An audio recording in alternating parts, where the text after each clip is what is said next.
Hello YouTube, this is G-Boss, and right now I have no internet, so I decided to do this little tutorial, and I am getting lag.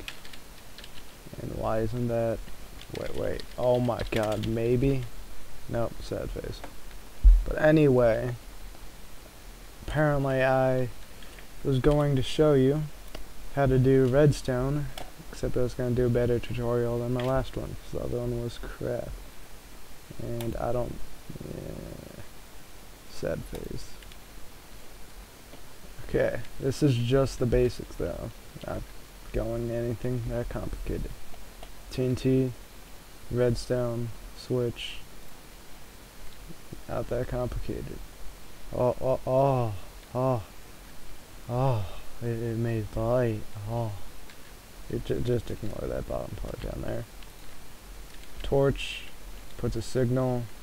Having two torches doesn't change that. Gasp. Lever, you can flip the signal on and off. Button, same exact thing, except it turns off on its own. Pressure plate only works on players and mobs. Sad face, I miss my skin. Wooden pressure plate works with items too. This one's with a torch.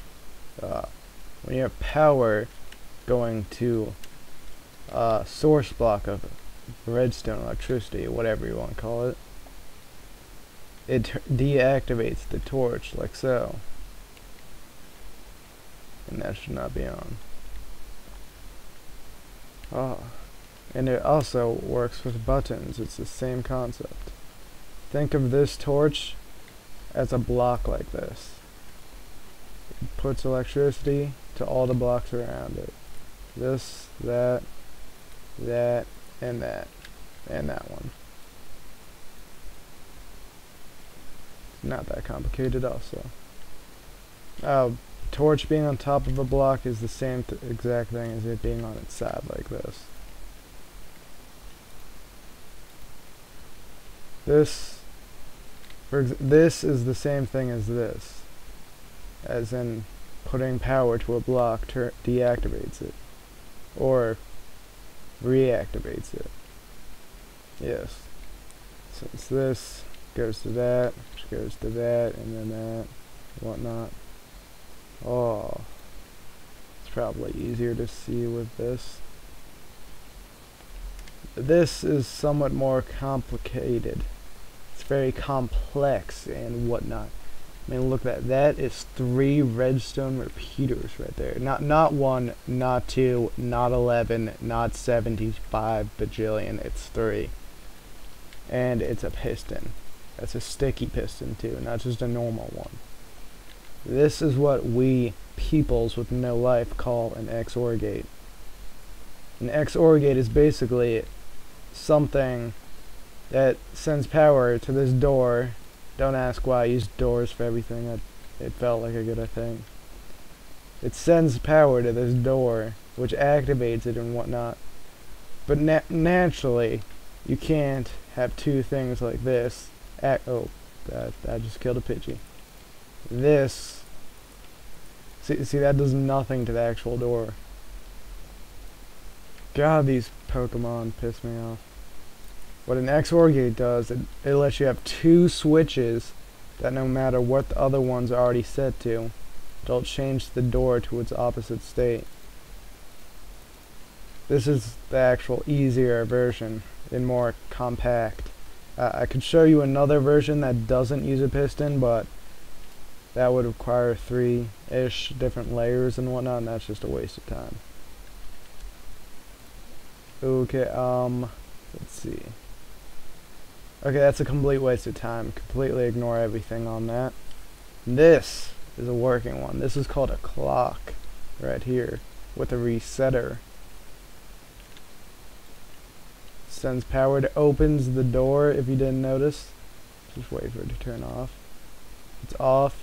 This activates this. I take that back. This deactivates this torch, which deactivates the signal here, which activates this torch, which goes here. But it also sends a signal this way using repeaters. that later on, once again, deactivates this torch. Let this one reactivate to reset itself. And it all opens this door. Depending on how long you set the repeaters right over there, is how long this door stays open. And I take that back for how I explained it. It actually sends the signal this way. I was going like, what the hell in my head when I was saying that. This is a little arrow trap. And by trap, I mean if anyone's retarded enough to stand here, then they deserve to die from this trap. Basically, it's a bunch of dispensers full of arrows, of course, and a little switch that basically, yeah, this switch keeps it off when it's on because of the repeater system I used. Flip the switch and arrows. Let's go collect them, guys. Now how the hell did this Pidgey live? Look at all my arrows. How exotic. I think I was on this one. Okay, this is getting somewhat complexicated. It's more complex than this thing right here, but it's a bit less complexicated terrific than this. And if you believe that, then you shouldn't be watching this. I think I was on this one. We got a torch here, a torch here, that both link up to this torch. What do you think's gonna happen when I deactivate this torch? Any guesses, anybody? Any guesses? Nothing whatsoever. Good job, everyone who guessed that. Nothing happened. Nothing happened. But what happens when I deactivate this one? Oh my god. Caterpies. Trying to exist. It's the same exact thing. This is a setup if you want to put in a lock combination, basically. Except, of course, you would use more than just one or two or whatever I have. Basically, how this works is you have to hit, say if it was buttons, you'd have to hit the buttons in an order that would deactivate one of these, but then also deactivate the other that reactivates this. That would open this door. Oh my god. Whatever the hell they are. Okay. See? And whatnot.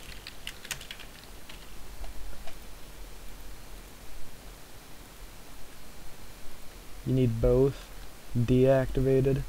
That's the point of having this thing right here. Okay, that next thing. Say you want to put a little connection to your door, but you don't have the supplies to add a second lever or to add a XOR gate like this. Say those 3 redstone repeaters was too much for you and you couldn't afford that. So you just put up your normal thing as like so. All you do is instead of, imagine this is all on level stuff. All you do is dig one down. I'm not jumping down that, screw that. Put that down, put a little sticky piston over here. Have this on one side of your gate, have that on the other. Oh, it turns it on like normal. Turns it off like normal. And these, oh my god, I hate these Pokemon so much. But wait a second. Say you go through the door, how are you meant to go back out to turn it off? Well, that's why you have this thing over here inside of it to activate a sticky piston, which activates this. And what is with this lag? But basically what happens, if there's a block like this, it does not connect. And how the hell do I only have 3 frames? Okay, there we go, went a bit up to 60.